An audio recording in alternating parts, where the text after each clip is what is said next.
Welcome, welcome. It's Agent Dominique Stapleton here, and I am here with the MBPA Agent Exam Prep Review. Now, I've been receiving a lot of questions. We are in the second year of this new CBA, and a lot of people have a ton of different questions. So I decided to take what we did in the course as a week 4 review and kind of put it out here for free because these are some of the frequent questions that I've been getting asked about how the different players are being signed now with this new second round draft pick exception. How do we maneuver second round draft picks, different players with bird rights, and these things are the fundamentals. So within the course, this is what we call the week 4 review, where we're almost at that halfway mark right before our midterm. And for those of you that are studying by yourself, you need to understand how all of these things that we're going to talk about today work before you move forward to the more challenging topics such as team salary, salary cap,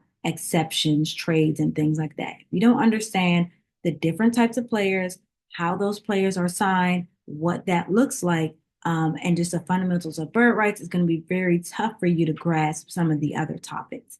So this training is specifically for those of you who may be taking the agent exam. It's not conclusive of all of the different things that are in the CBA. And like I said, the course, we just really drill in and focus on the parts of the CBA that will be most likely appear on the exam. So this training, similarly, we will focus on the things for the exam. And I have to give that disclaimer out there because there are a lot of just NBA fans that want to know how these things work. And what we're going to go over today, it's not exhaustive of all of the different ways that players are signed or bird rights, the information about bird rights. This is just specifically for the exam.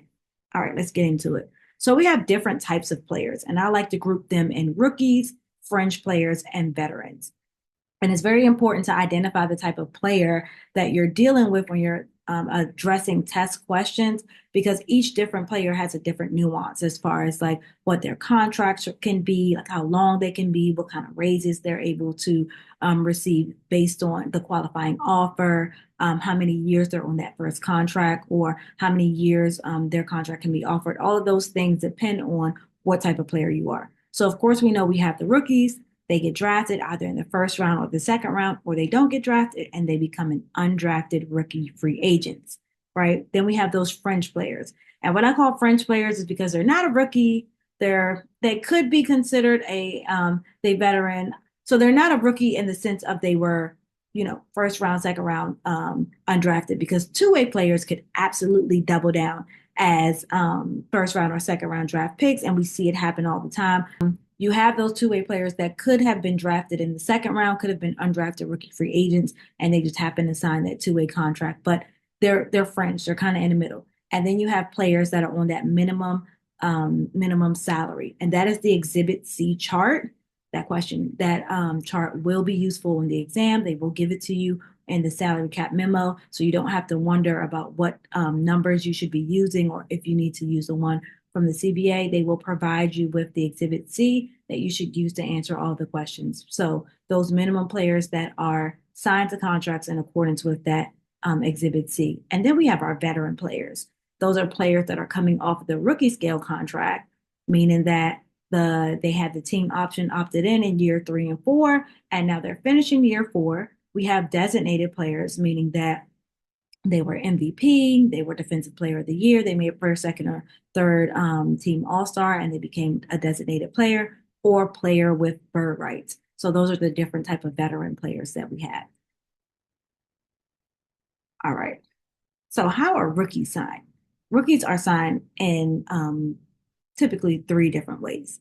So 3 to 4 different ways. We have the first round draft picks that are signed using the first round draft pick exception, the rookie scale exception. And once a team has a first round draft pick, as long as they have a pick between 1 and 30, they are able to use that exception to sign that player.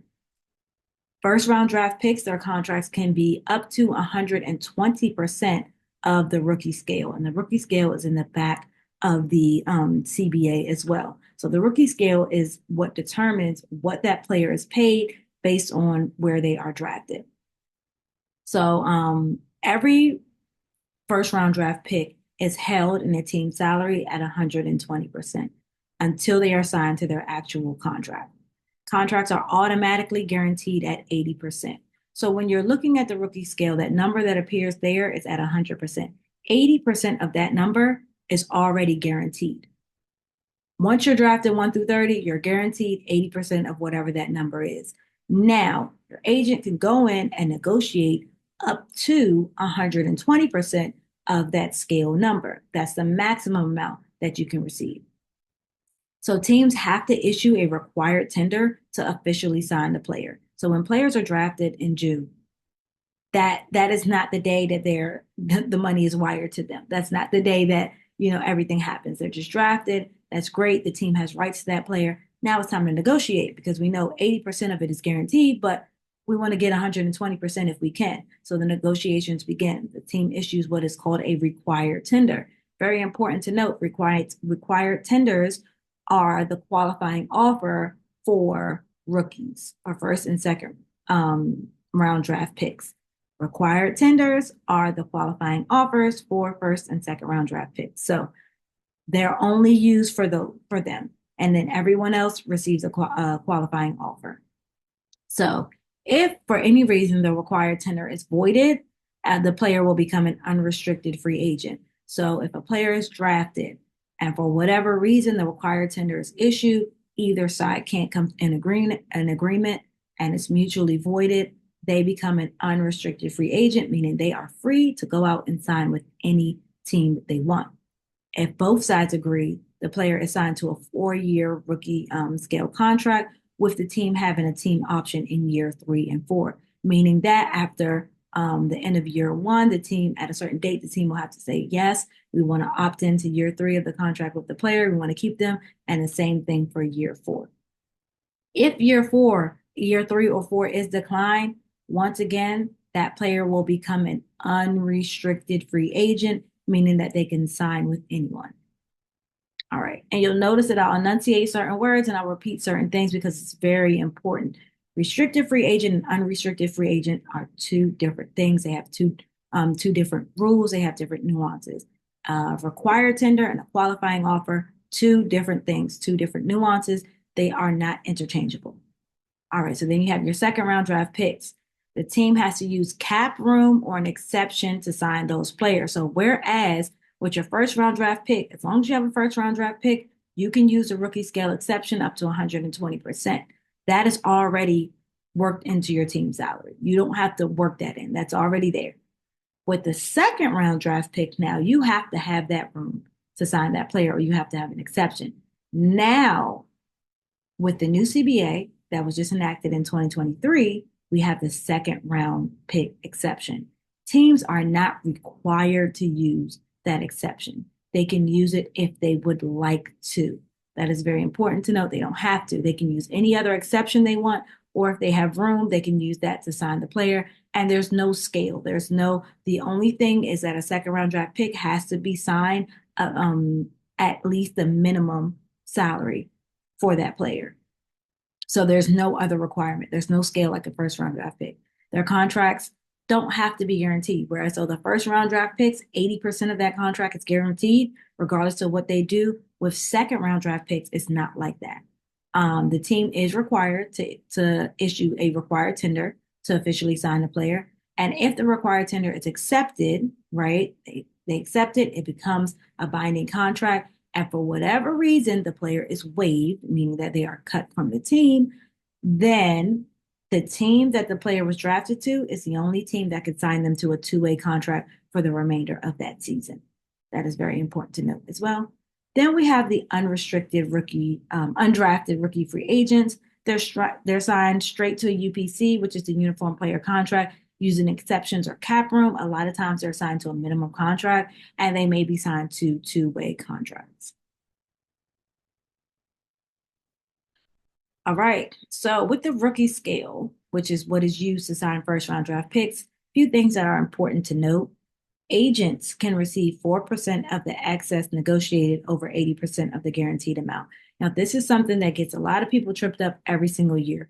What does all of that verbiage mean? It means that coming into the league, if you are drafted 1 through 30, you are already guaranteed 80%. There's nothing that your agent has to do besides, well, let me take that back. As an agent, let me not say that there's nothing that your agent has to do. Your agent does do a lot of work up until the point that you get drafted. But once you get drafted, 80% of that number on that scale is guaranteed. What an agent does is negotiate everything from 80 to 120%. So whatever that agent negotiates between 80% to 120%, they can receive 4% of that. So that's basically what that means. The difference between that 80% to 120%, the agent can receive 4% of that. Some other important things to note are that teams have a cap hold of 120% for all first round draft picks. And that means that as long as you have a pick through 1 through 30, that amount is being held in your team's salary. So when you're making any of the other maneuvers that you're making, any of the other transactions, you have to account for that first round draft pick until you issue the required tender, it's accepted, and it becomes a full contract. All right, and that 120% amount is the maximum. That includes all incentives and all bonuses. So it's not 120% base, and then we're going to negotiate some incentives in the contract as well. No, everything roped in together cannot exceed that 120%. The rookie scale is given at 100% and not 80%.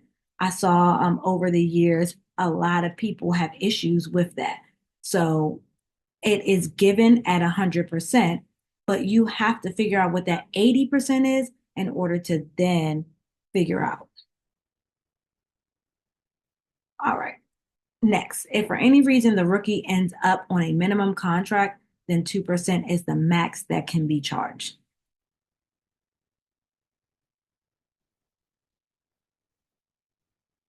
And that's because for all minimum contracts, it's not just for rookies, but for all minimum contracts, the maximum that can be charged is 2%. All right, so now we have our fringe players. All right, so now we have our fringe players. So teams can have up to 3 two-way players. For those of you who may have been studying previously, previous to this new CBA, we can now have 3 two-way players. And the old CBA, there was only 2, but now we can have 3 on a team. They're signed using the Exhibit 1A to the UPC. And the UPC is a uniform player contract. That is a contract between the team and the player. And it spells out exactly what's going on. First 26, 28 pages of that contract are non-negotiable. The exhibits in the back are the negotiable part. So two-way players cannot be poached by another team, by another NBA team. And why do we say that? Because G League players can be poached. So when you're signed to the G League, you're in a pool of players.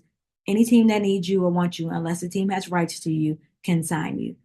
Any NBA team that wants you can sign you to a contract once you're on the G League.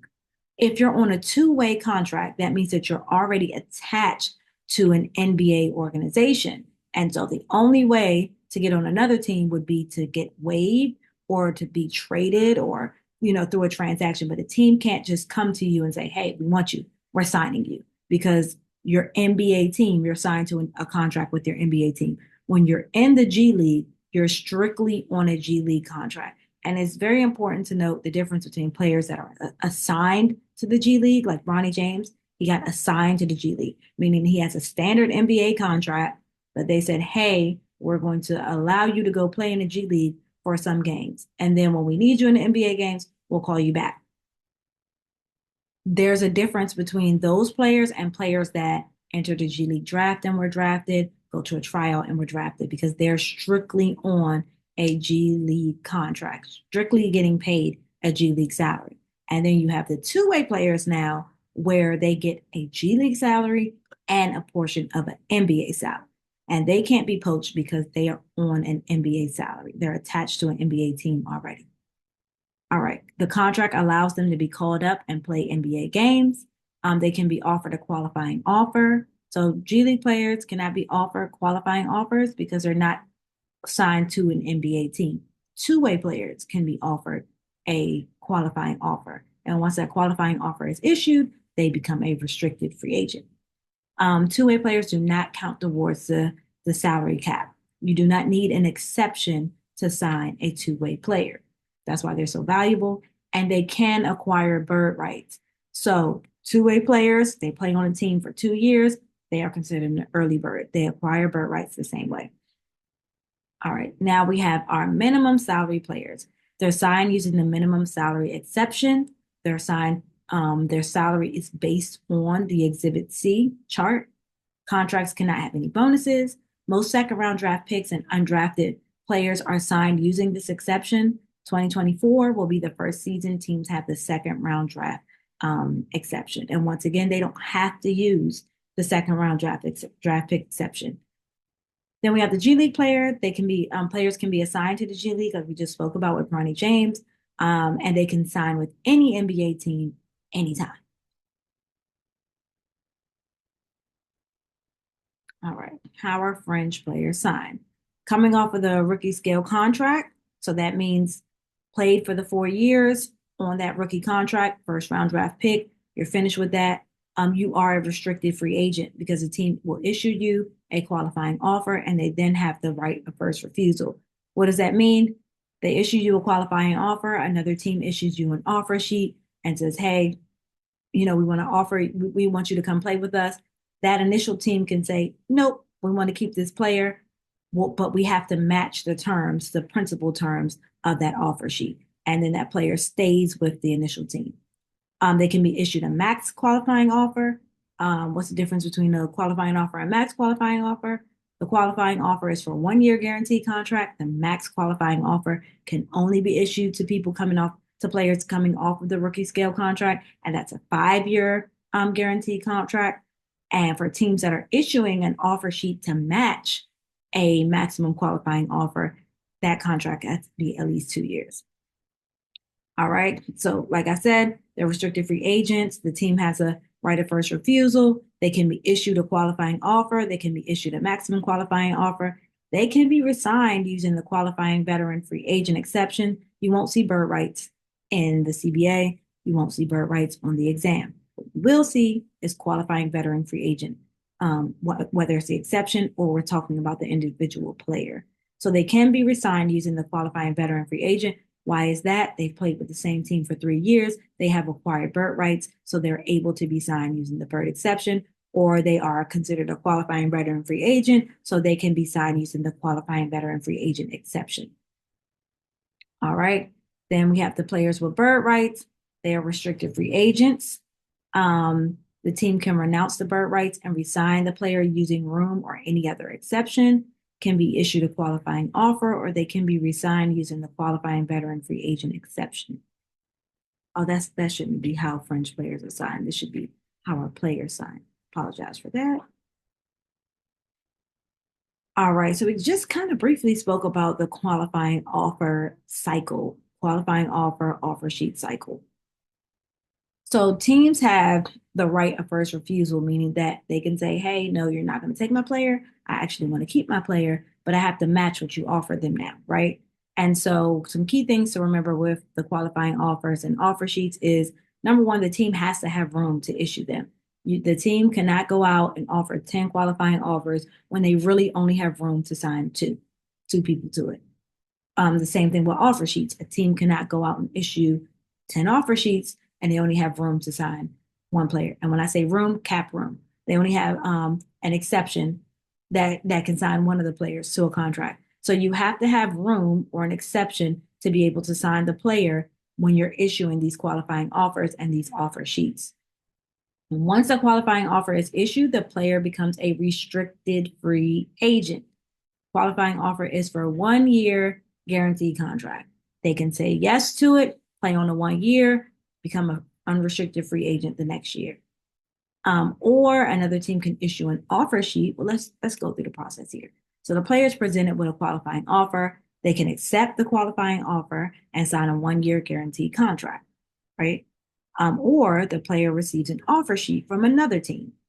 They can accept the offer sheet. Now, once they accept the offer sheet, it's not done there. Their team now has 48 hours to respond and say, we're going to exercise our right of first refusal, and we are going to match the principal terms of that offer sheet, and we're going to keep our player. The original team can exercise the right of first refusal, and it matches the principal terms of the offer sheet. Or your initial team can decline the right of first refusal, and the offer sheet now becomes an actual contract, and that player is on the new team. So that's why it's important when we're issuing qualifying offers and offer sheets, because once the player says yes, that becomes a binding contract. So the cycle: issue the qualifying offer, player accepts it, 1 year guaranteed contract. Player receives an offer sheet from another team and wants to entertain the offer sheet from another team. The initial team still has the right of first refusal. They still have the right to say, no, we want to keep our player. And they can say yes. And that offer sheet becomes the new terms of the contract for the initial team. They have to match the principal terms. Now, you guys need to go study and figure out what are the principal terms that need to be matched. Now, if the first team decides, you know what, they offered him too much money, his value, the market value for him, for our team doesn't match there, we can go out and get another player. They might decline the right of first refusal, and that means now that that offer sheet becomes a binding contract. And now that player is on the new team. All right. And then finally, we're going to talk about why do bird rights matter. Bird rights matter because it's an exception that allows the teams to sign their players to longer contracts, offer them higher raises, and they're offering more money. So once you play with the team for 3 years, 3 consecutive years, you can acquire bird rights. And there's a lot of different nuances to how you can acquire those bird rights.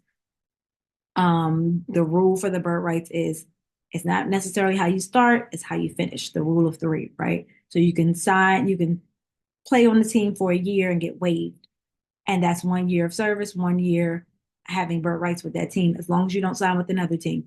You can play on the team again, get waived in that second season. As long as you don't play with another team again, you come back on that 3rd year and you complete that contract, you have full bird rights.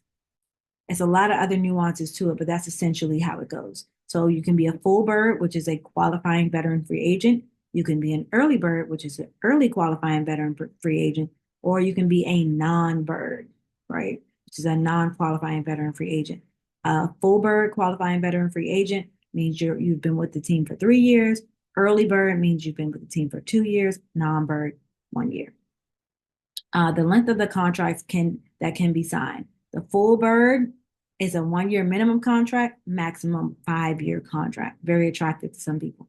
The early bird, minimum 2 year, maximum 4 year. And then the non-bird, minimum 1 year and the 4 year maximum.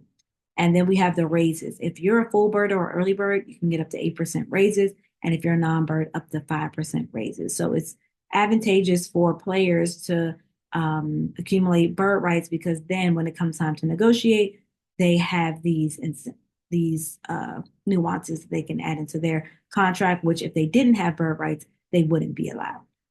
All right, so bird rights allows the team to re-sign their own free agents.